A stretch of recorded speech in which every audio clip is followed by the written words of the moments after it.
संपर्क में आने की वजह से पंडित नेहरू आजादी के आंदोलन में कूद गई। सबसे पहले असहयोग आंदोलन में पंडित नेहरू गिरफ्तार हुए। बड़ा आंदोलन था देश का, रोलर एक्ट के बाद आया था। उन्हीं दिनों लाल बहादुर शास्त्री भी गिरफ्तार हो गए थे, परंतु वो कुछ उम्र में कम थे, नाबालिग थे, इसलिए उनको छोड़ना पड़ा। इस प्रकार कुल 9 बार अंग्रेजों की जेल में पकड़े गए नेहरू और 3259 दिन तक, लगभग 9 साल तक, 9 साल का समय अवधि उन्होंने जेल में काटी। जो हम नेहरू की प्रसिद्ध पुस्तक विश्व इतिहास की झलक, ग्लिम्पस ऑफ वर्ल्ड हिस्ट्री, ये पुस्तक नेहरू ने कोई पुस्तक के हिसाब से नहीं लिखी। ये पुस्तक बनी पिता के पत्र पुत्री के नाम। जेलों में रहे नेहरू ने, जेलों में रहते समय अपनी बेटी को जो खत लिखे और उनसे जो पुस्तक बनी, उसका नाम है विश्व इतिहास की झलक। मूलतः अंग्रेजी में लिखे गए पत्र थे और उसका हिंदी अनुवाद भी बहुत प्यारा है। इतनी अच्छी इतिहास की उनकी पकड़, इतना अच्छा लेखन उन्होंने अपनी बेटी के लिए लिखे थे कि बेटी को पता चले कि इतिहास की घटनाएं किस प्रकार व्यवस्थित प्रकार से कैसे हुई विश्व में। उन पर बहुत साफ और पेनी दृष्टि से लिखे गए पत्र हैं उनके। प्रसिद्ध पुस्तक है उनकी। दूसरी एक और पुस्तक है डिस्कवरी ऑफ इंडिया। तो नेहरू का जो पहला मंत्रिमंडल है, उसके लगभग सभी सदस्य अंग्रेजों की जेलों में रहे थे, उन कालकोठरियों में रहे थे। अब अभी की हमारी जेलों की स्थिति भी दयनीय है, तो कल्पना करो कि अंग्रेजों की जेलों में क्या कंडीशन थी।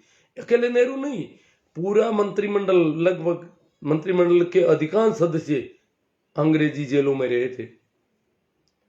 अब जो लोग उन दिनों अंग्रेजों की मुखबिरी कर रहे थे, उनके पक्षधर, जो अंग्रेजों के एजेंट बने घूमते थे, उनके पक्षधर आज नेहरू को गालियां निकाल रहे हैं, गांधी को गालियां निकाल रहे हैं। बड़ी पीड़ा होती है। अंग्रेजों के जमाने में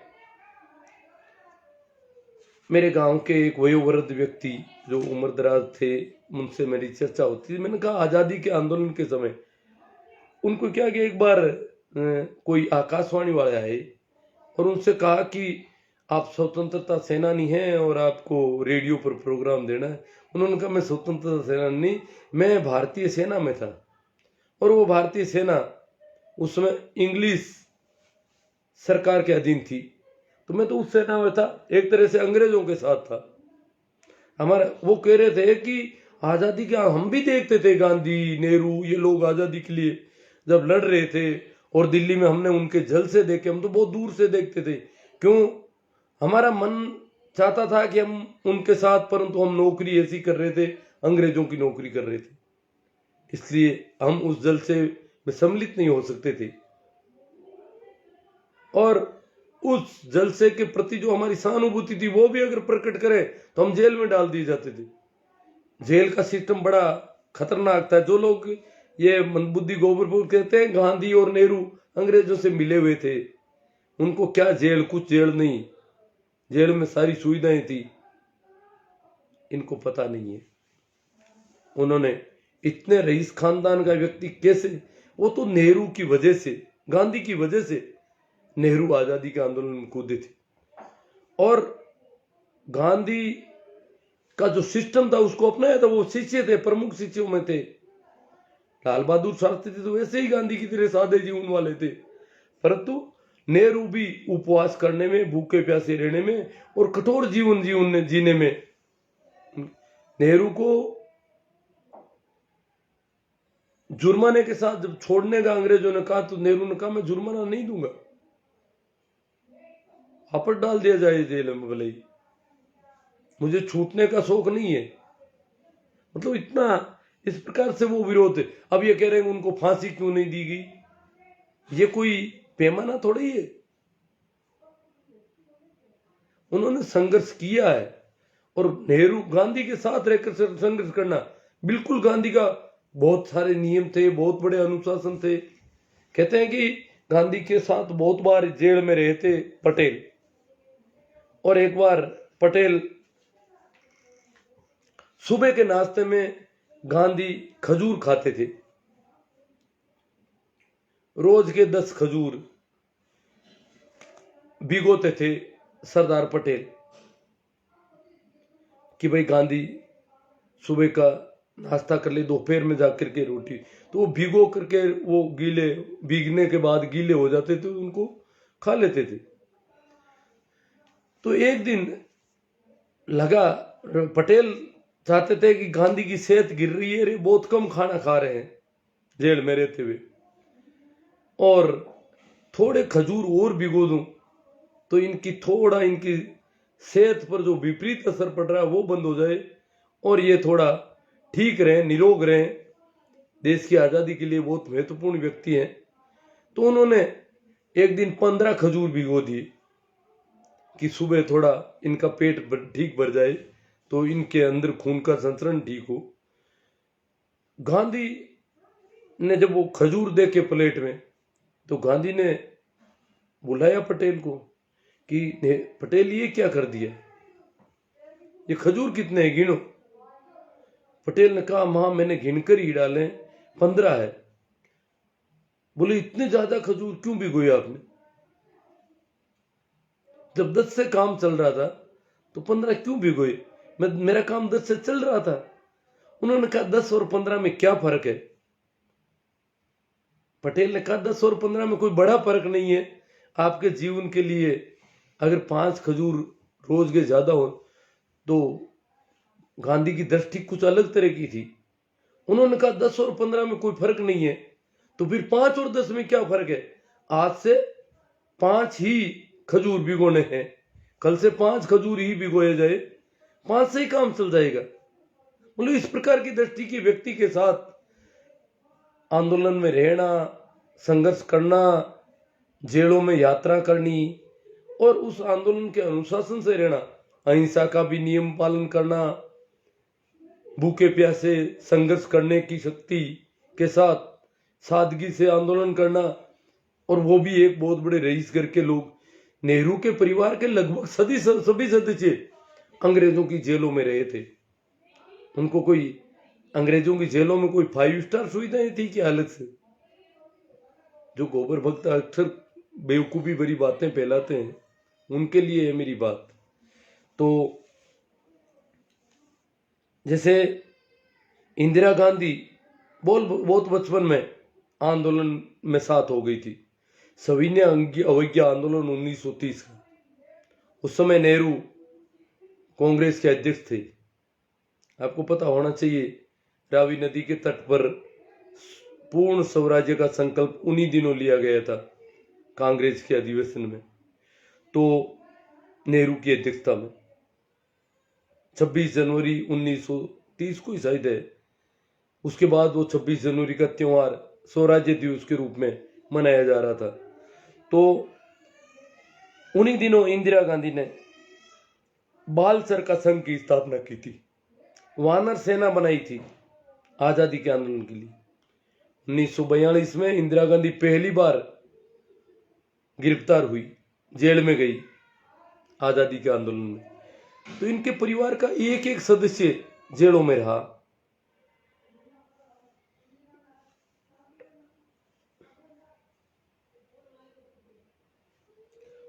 उन्नीस में कहते हैं कि इंदिरा गांधी, जब नेहरू और गांधी या उनके मंत्रिमंडल और जितने भी उस देश के नेता थे, उन्होंने मान लिया कि इस देश में केवल भाईचारे के साथ ही हिंदू और मुसलमान दोनों देश के नागरिक होकर ही देश को आगे बढ़ा सकते हैं, देश को चला सकते हैं। इसके अन्यथा कोई दूसरा विकल्प नहीं है। आपस में मारकाट, हिंसा या विद्वेष, जो एक दूसरे सांप्रदायिकता, ये इस देश के सबसे बड़े दुश्मन होंगे। इस देश में ऐसा कुछ भी संभव नहीं है। इस देश को धर्म पंथ निरपेक्षता के रूप में ही आगे बढ़ाया जा सकता है। तो इस मार्गदर्शन के तहत गांधी नोआखाली में डटे हुए थे। वैसे इंदिरा गांधी, दिल्ली में भी बहुत दंगे थे, बहुत मारकाट मची हुई थी। तो गांधी के मार्गदर्शन में 1947 में इंदिरा गांधी भी दंगा प्रभावित क्षेत्रों में काम कर रही थी।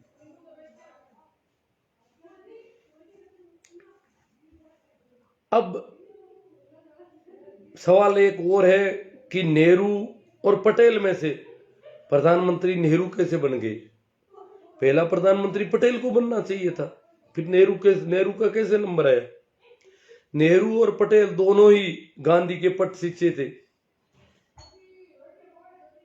प्रमुख शिष्य थे। और 1942 में कांग्रेस के लगभग सभी नेता जेलों में डाल दिए गए थे। तो लगभग 6 साल तक कांग्रेस अध्यक्ष का चुनाव भी नहीं हुआ था। और ये एक और था कि जो कांग्रेस अध्यक्ष होगा वही इस देश का प्रधानमंत्री बनेगा। ये एक सामान्य मान्यता थी, ये एक तकाजा भी था उस जमाने का। तो 6 साल से अबुल कलाम आजाद कांग्रेस के अध्यक्ष थे। इधर गांधी जी ने राजनीति में आने से स्पष्ट इनकार कर दिया था कि मैं सक्रिय राजनीति में नहीं आऊंगा।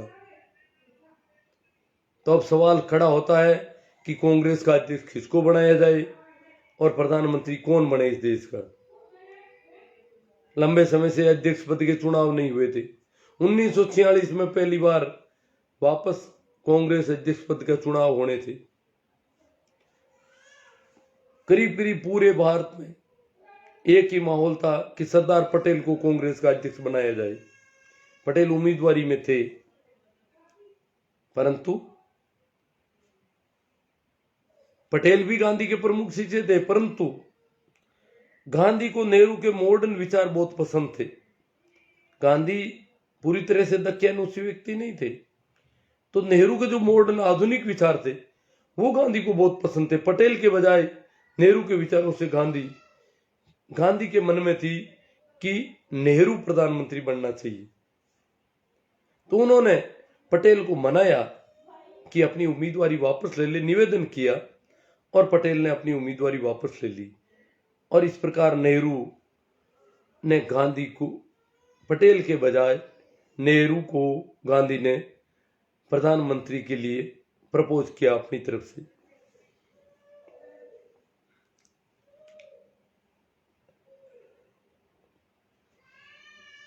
नेहरू की जो पुस्तक है डिस्कवरी ऑफ इंडिया, उसमें भारत के बारे में बहुत शानदार परिभाषा है उनकी। भारत है क्या? उनका भारत एक खोज है। भारत कोई भूभाग, क्षेत्रफल, ये ऐसा नहीं है। तो बहुत ही टैलेंट वाले व्यक्ति थे। सादा जीवन उनका गांधी की वजह से था। उनका बहुत जीवन सादा था। ये जो बेवकूफ फैला रहे ना, ये था वो था, उनके कपड़े वहां से धुल के आते थे, पेरिस से धुले हुए कपड़े ही पहनते थे। गांधी की तरह वो भी ज्यादा कपड़े रखने के पक्ष में नहीं थे, क्योंकि गांधी के सिद्धांतों पर चलने वाले लोगों में से थे।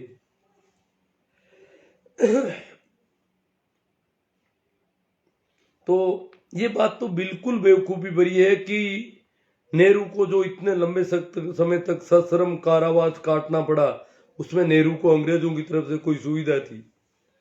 प्रमुख दुश्मन थे नेहरू तो अंग्रेजों के। संघर्ष में अग्रणी भूमिका में थे। लगभग 5-6 बार तो कांग्रेस के अध्यक्ष थे। और कांग्रेस ने के उस आंदोलन, देखो जितना आंदोलन हो सकता था इस देश में, वो उनका ही आंदोलन था जो अंग्रेजों को यहां से बाहर खदेड़ने के लिए था।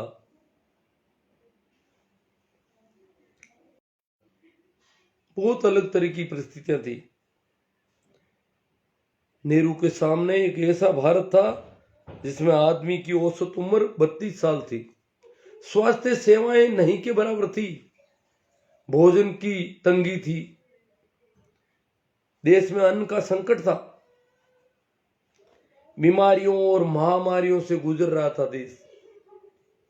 और इन बीमारियों और महामारियों के से लड़ने के लिए पूरे इतने बड़े भारत में केवल 15 मेडिकल कॉलेज थे।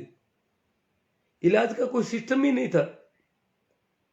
वो तो ये तो आजादी के टाइम का जो वर्णन हम देखते हैं। मैं मेरे बचपन की बताता हूं। हमारे अड़ोस पड़ोस के गांव में भी कहीं कोई स्वास्थ्य कर्मी नहीं था।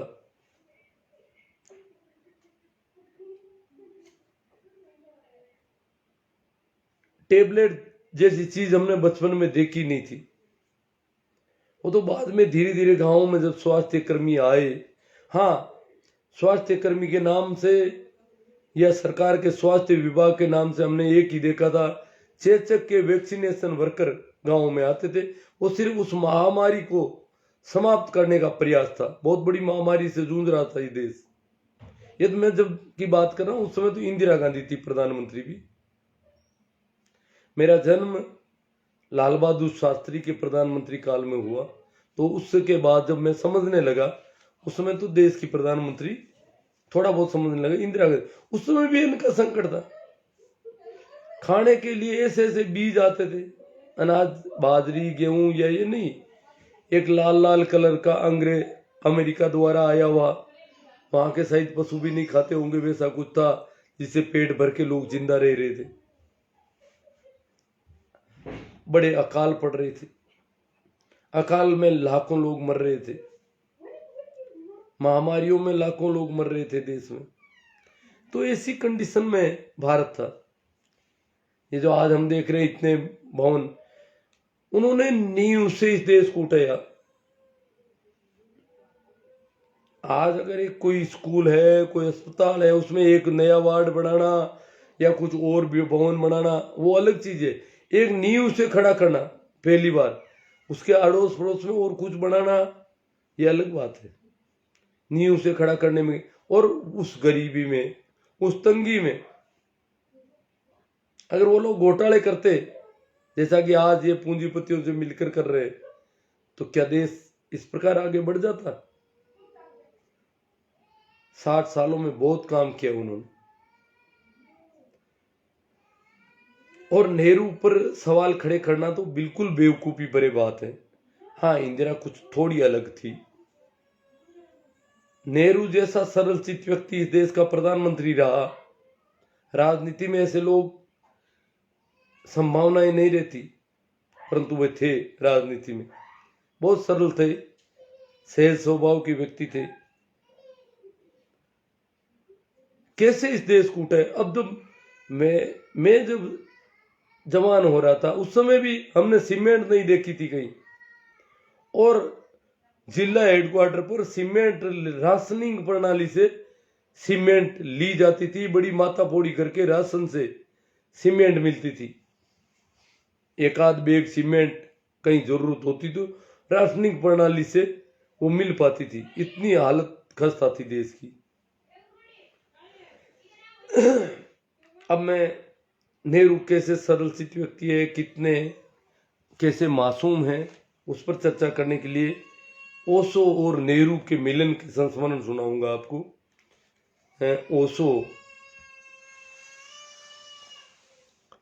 ओशो पागल बाबा के साथ रहे थे बचपन के दिनों में। पागल बाबा एक नामचीन साधु थे, पंडित नेहरू के गुरु थे। पंडित नेहरू ही नहीं, शेख अब्दुल्ला से लेकर के भारत की सभी नामचीन हस्तियों के गुरु थे पागल बाबा, और ओशो उनके साथ रहते थे। मैं वो सारा घटनाक्रम आपको सुनाऊंगा। तो कहते हैं कि पागल बाबा का और ओशो का पहला मिलन, ओशो बचपन के थे, नदी तैर रहे थे, बाबा भी तैर रहे थे, ओशो भी तैर रहे थे। बाबा को ओशो ने पीछे छोड़ दिया। उस समय उनका नाम रजनीश था। पीछे छोड़ दिया तो पागल बाबा को आश्चर्य, वो बहुत अच्छे तैराक थे। वापस जब तीर पर बैठे दोनों, तो पागल बाबा उनकी तरफ देखते रहे और उनको लगा ये कोई अलग तरह का आदमी है। उन्होंने दोस्ती गांठ ली, एक बूढ़ा एक जवान, जवानी क्या, पढ़ रहा था, विद्यार्थी था, दोस्ती हो गई दोनों में। अब पागल बाबा ने उस समय ओशो के चरण छुए, एक बच्चे के चरण, एक देश का माना हुआ साधु छू रहा।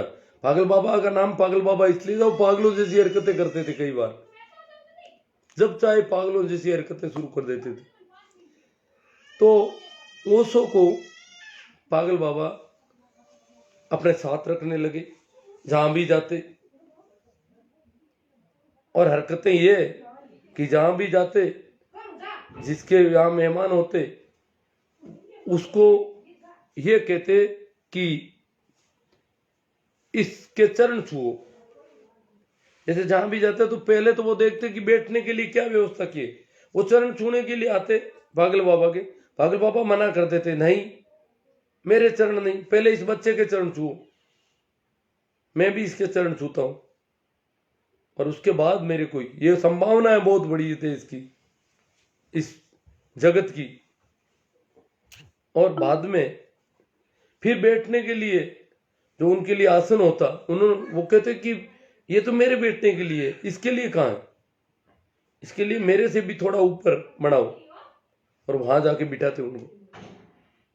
इस प्रकार की हरकतों से लोग कह रहे थे पागल बाबा ज्यादा पागल हो गए।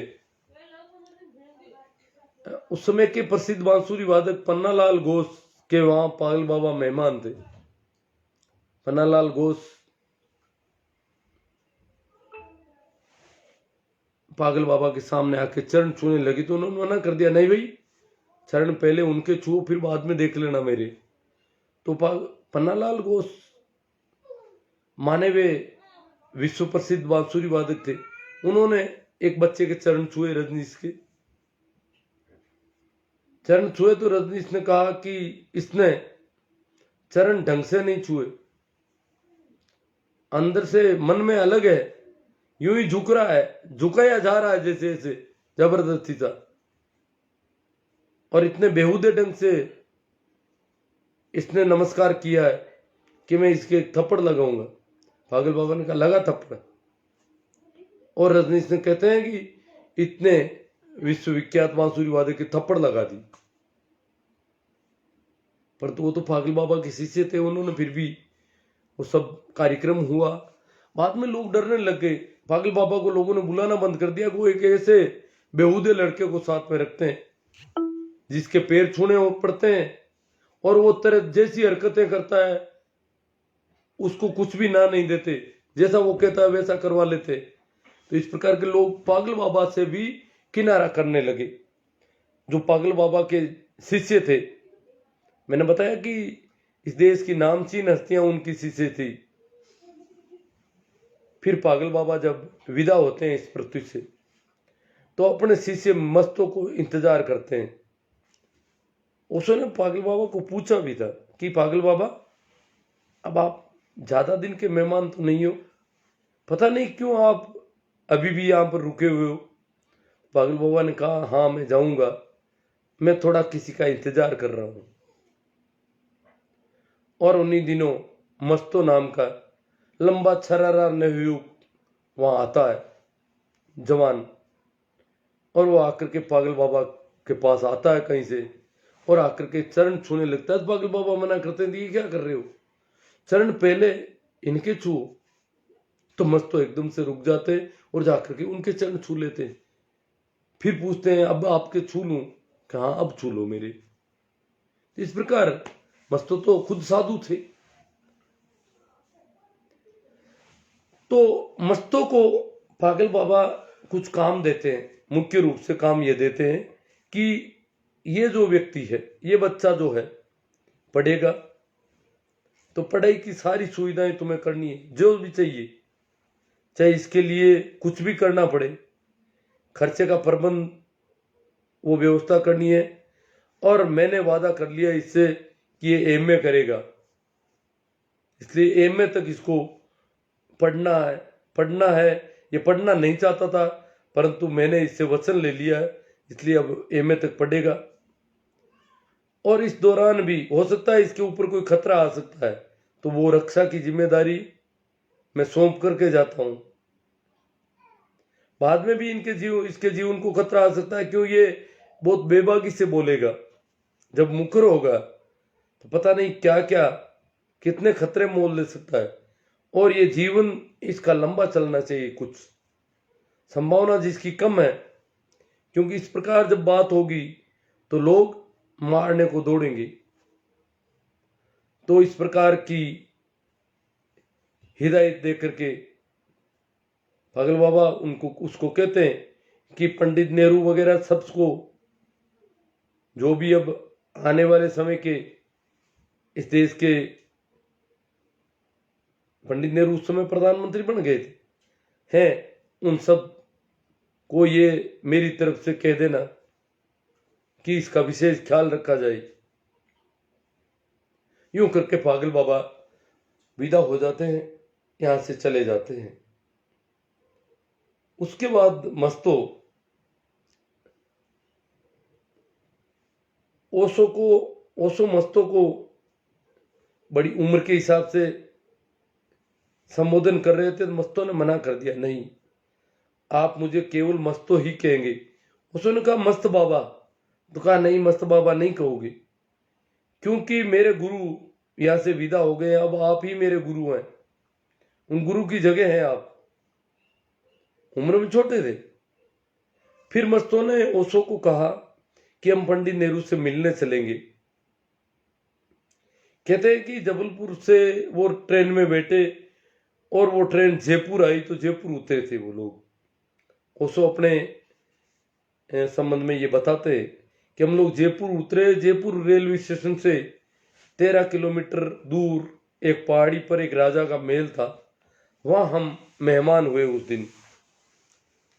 जब उस राजा के महल में हम लोग गए तो राजा अगवानी करने आया और मस्तों के पैर छूने लगा, तो मस्तों ने मना कर दिया कि नहीं, पहले पैर इनके छुओ।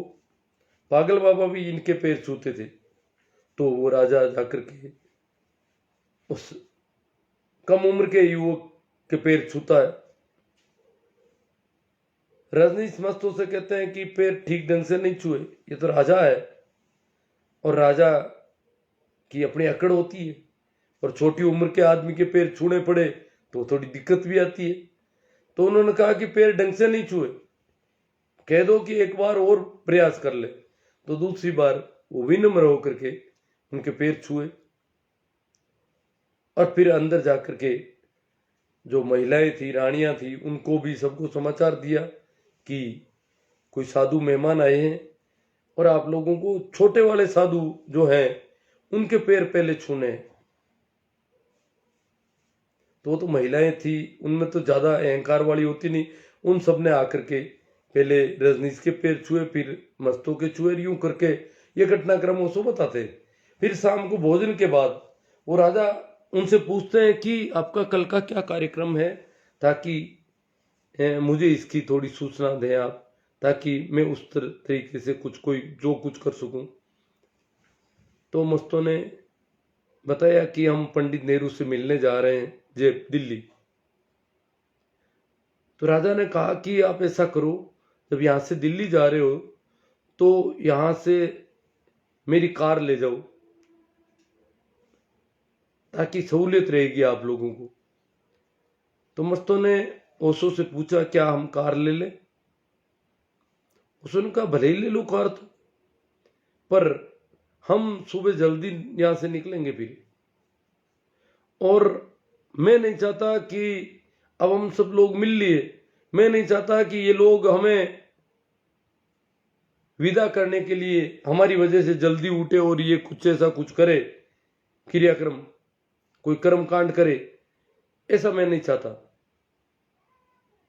तो राजा ने कहा कि नहीं, हमारे हिसाब से उठेंगे, आपको जब निकलना हो, रात में जब भी, ये ड्राइवर आपके पास सो रहा है, इसको जगह देना और आप अपने आप निकल जाना, भले ही किसी प्रकार का कुछ नहीं करेंगे। तो इस प्रकार वो निकले। कहते हैं कि पंडित नेहरू से ओशो बताते हैं कि हम जब मिलने गए तो वहां वेटिंग रूम में मोरारजी देसाई विराजमान थे और उनको टाइम दे रखा था पंडित नेहरू ने। भारत के प्रधानमंत्री थे, नेहरू ने टाइम दे रखा था मोरारजी से मिलने का। मोरारजी उस समय मुंबई के मुख्यमंत्री थे।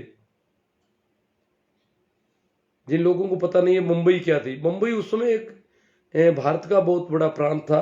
गुजरात भी उसमें शामिल था, महाराष्ट्र भी था, काफी बड़ा प्रांत था। तो मुंबई के मुख्यमंत्री उनसे मिलने आए हुए थे और उन्होंने जो पर्ची भेजी उसके हिसाब से उनको मिलना था। अब उनकी बारी थी। इसी समय में ओशो और मस्तो पहुंचते हैं। ओशो और मस्तो के लिए ऐसी कोई रुकावट थी नहीं पंडित नेहरू के यहाँ पर कि उनको पर्ची भेजनी पड़े और वो बाद में मिलने जाए। जैसे ही वो पहुंचे तो उन लोगों ने जगह दे दी कि चलिए आप अंदर। तो मिलने का कायदे से टाइम तो मोरारजी देसाई का था, बीच में ही ये लोग आ गए तो ये चले गए अंदर। वहां जाते ही पंडित नेहरू झुकने के लिए आगे हुए तो मस्तों ने मना कर दिया कि पहले चरण इनके छुओ। पागल बाबा भी इनके चरण छूते थे। तो पंडित नेहरू के बारे में ओशो कहते हैं कि जब वो चरण छुए उनने तो मुझे लग गया उस समय कि आदमी बहुत ही सरल चित है राजनीति में होकर के। इस प्रकार सहजता से एक छोटे भारत का प्रधानमंत्री एक छोटी उम्र के एक विद्यार्थी के चरण छू रहा है, लग नहीं रहा कि ये कोई आदमी भारत का प्रधानमंत्री है। इस प्रकार से वो चरण छू रहे थे। फिर उन्होंने मस्तों के चरण छुए और फिर वो लोग बैठ गए। बैठने के बाद मस्तों ने पंडित नेहरू से कहा कि आप जिस किसी भी विषय में जरूरी समझते हैं और कुछ चर्चा करना चाहते हैं उसके संबंध में आपके लिए आपको से कौन सी चर्चा होनी चाहिए आप कह दें और इनसे आप चर्चा कर लें। एक विद्यार्थी से भारत के प्रधानमंत्री को चर्चा करने के लिए मस्त तो कह रहे कि आप कोई भी सवाल कोई भी विषय किसी पर भी चर्चा करने के लिए इनसे चर्चा कर लें। आप अपनी तरफ से बता दें कि किस पर चर्चा होनी चाहिए। तो पंडित नेहरू ने कहा, भारत के प्रधानमंत्री कहते हैं, ये नहीं कहा कि मैं भारत का प्रधानमंत्री एक इस विद्यार्थी से क्या चर्चा करूंगा, शर्म नहीं आती? पर नहीं, पंडित नेहरू ने कहा कि आप मेरे लिए जो आपको ठीक लगता है मेरे लिए क्या कहना चाहते हैं वो कह दे। मतलब उन्होंने अपनी तरफ से कोई विषय ही नहीं रखा कि आप मेरे लिए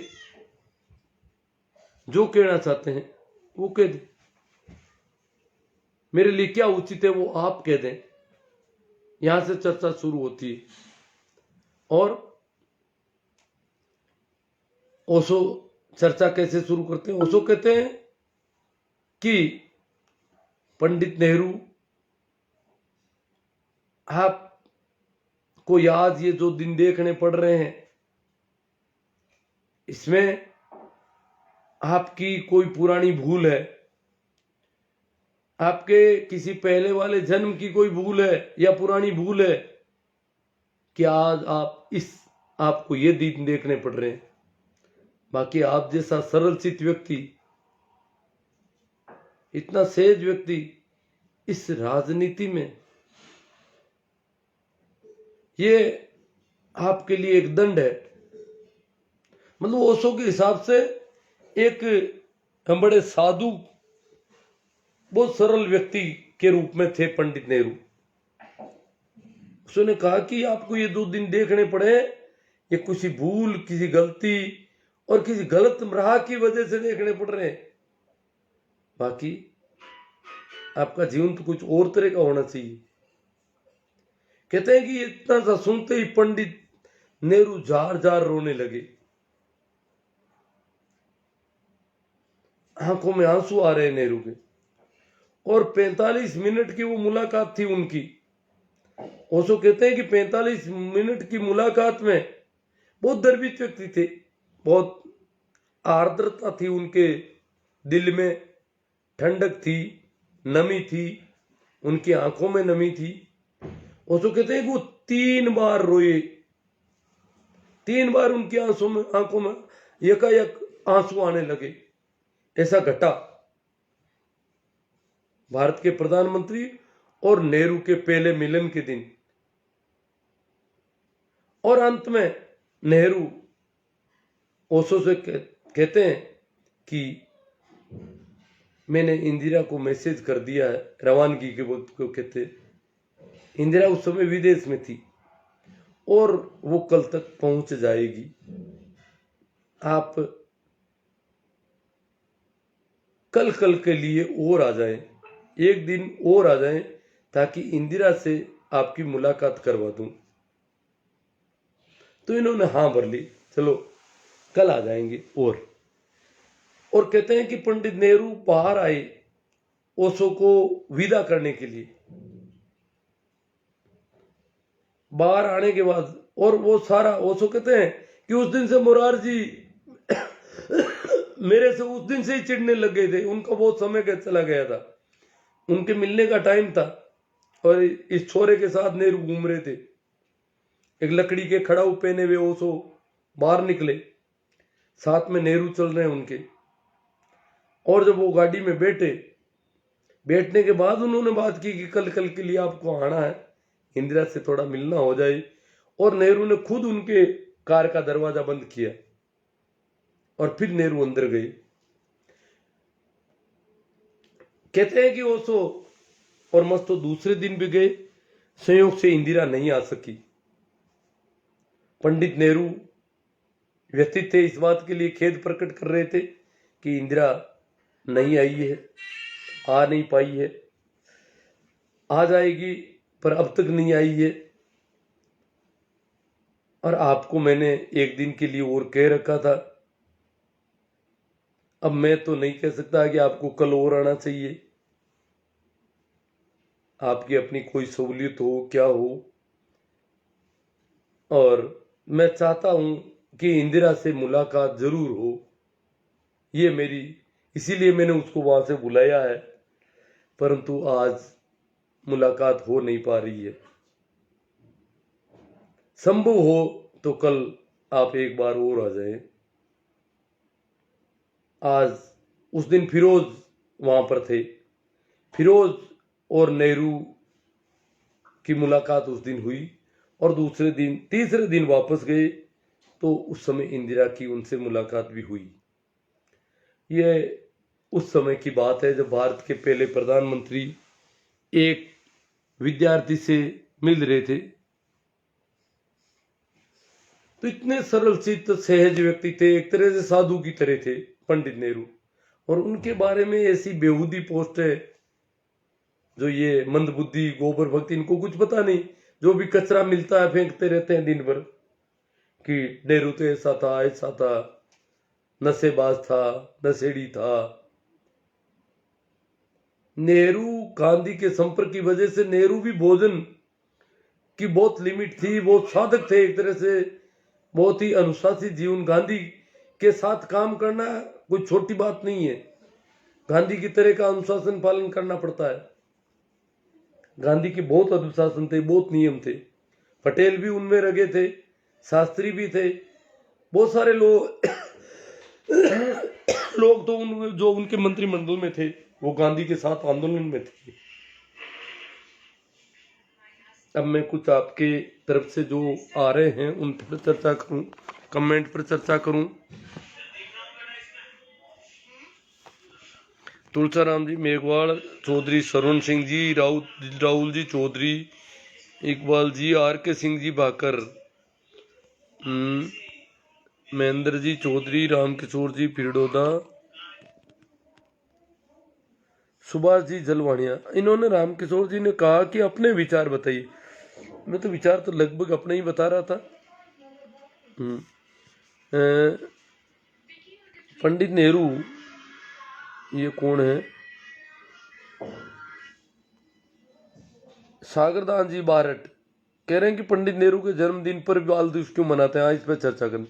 पंडित नेहरू बच्चों में बहुत लोकप्रिय थे, बहुत प्यारे, बच्चों से बिल्कुल बच्चों जैसे थे, खुद ही बच्चों की तरह ही थे और बच्चों से विशेष लगाव था, चाहे कहीं भी जाते थे।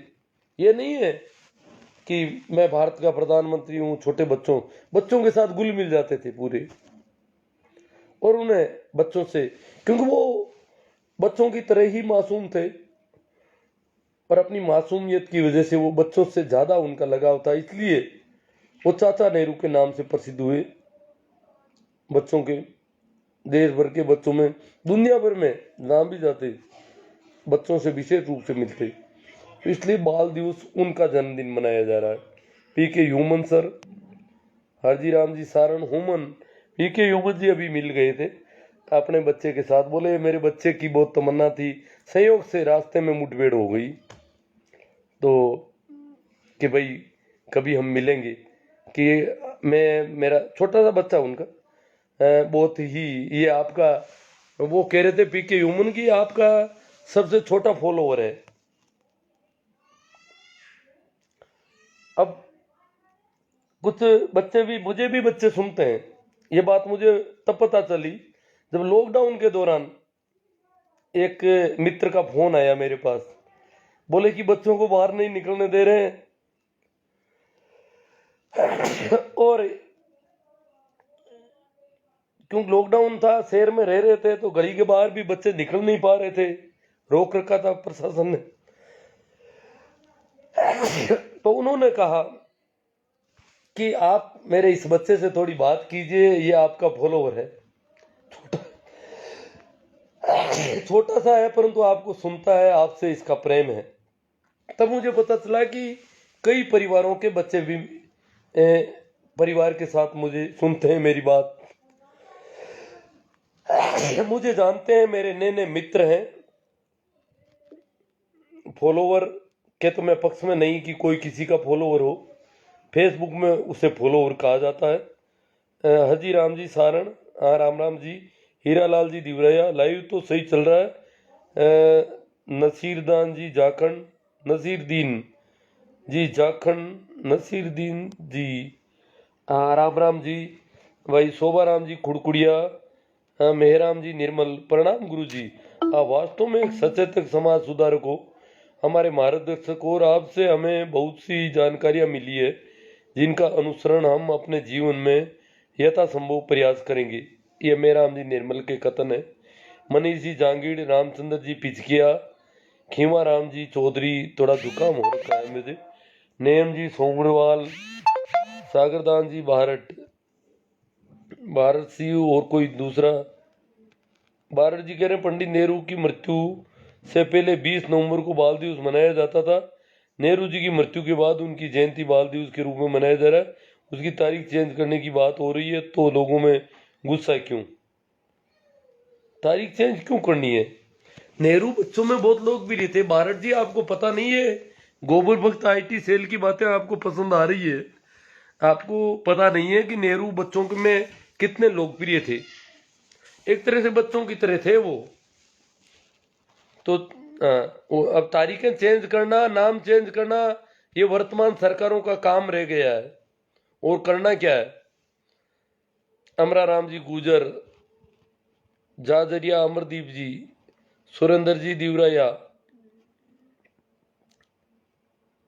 भाई श्रवण जी गोदारा कह रहे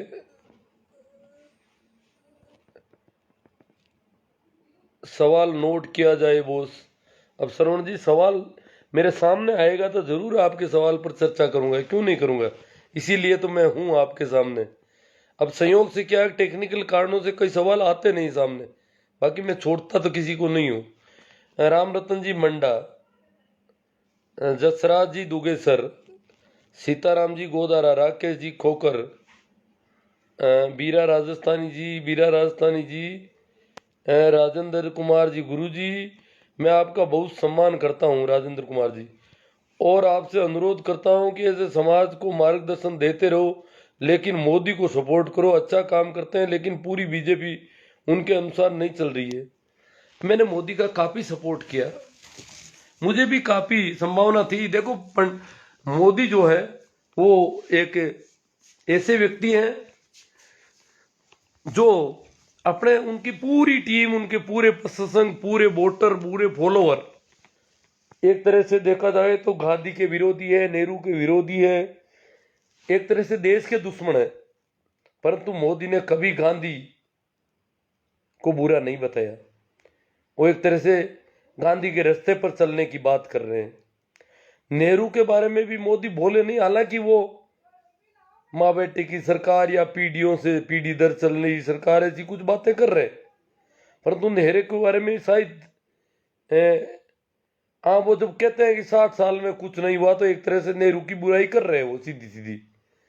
परंतु खैर वो उनकी राजनीति, वो राजनीतिक व्यक्ति है। नेहरू की तरह सीधे साधे आदमी तो मोदी है नहीं, सरल चित व्यक्ति नहीं है।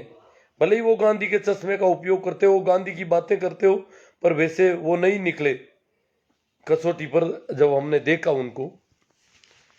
और फिर आजकल जो किसानों के साथ जो अकड़, जो अनदेखी, जो हिटलर शाही, जो तानाशाही, जो नादिर शाही मोदी कर रहे हैं, उनका सपोर्ट कोई भला आदमी कर सकता है?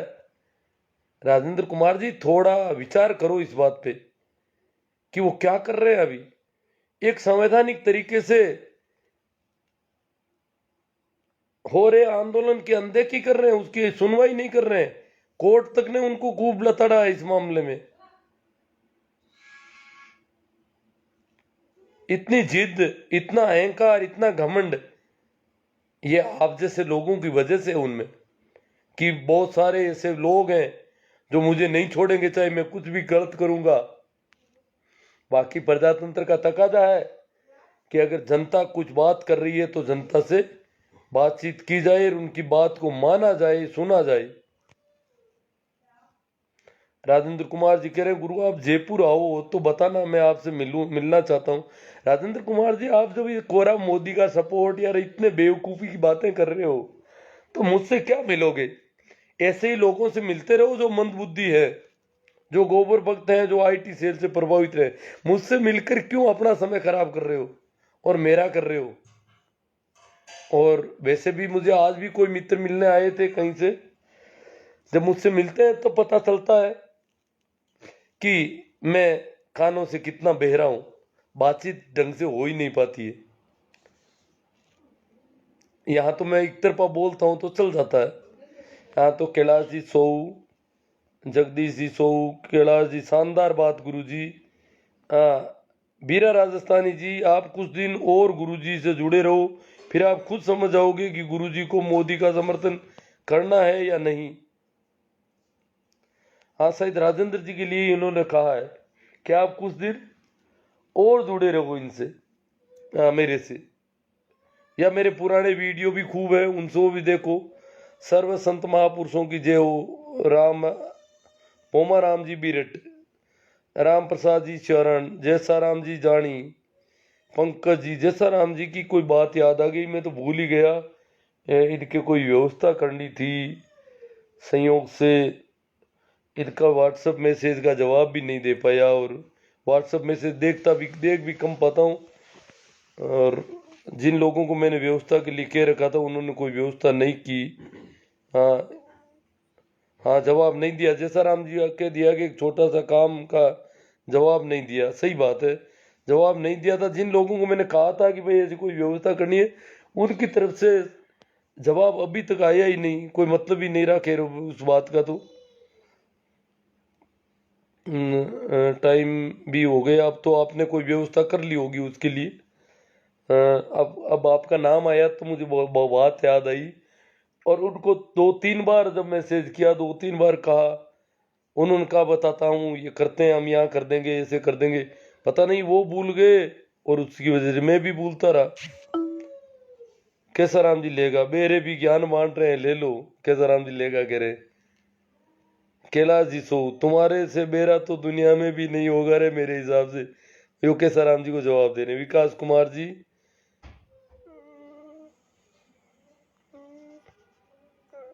बीरर बीरा राजस्थानी, या इनके पिछले कई सारे वीडियो सुने। बीरा राजस्थानी राजेंद्र कुमार जी के लिए कह रहे हैं कि इनके पुराने वीडियो भी सुने, आगे नहीं जुड़ पा रहे हो तो। सीताराम जी गोदारा मौरा, मेरे वीडियो अलग अलग नाम से आप यूट्यूब चैनल पर सर्च करके आराम से सुन सकते हो किस विषय पर क्या बोला गया है। भंवरा राम जी, खिया राम जी बेनीवाल, राम प्रसाद जी चौधरी, भंवरा राम जी पूनिया, जवाहरलाल नेहरू एक हिंदुस्तान की विलक्षण प्रतिभा थे। भंवरा राम जी पूनिया कह रहे, मैं ये नहीं कह रहा हूँ कि आप कांग्रेस को वोट दो, मैं ये कह रहा हूँ कि नेहरू कुछ बहुत ही अलग तरह के प्रधानमंत्री थे इस देश के। खियाराम जी बेनीवाल, बहुत ही बढ़िया जानकारी दी मार साहब।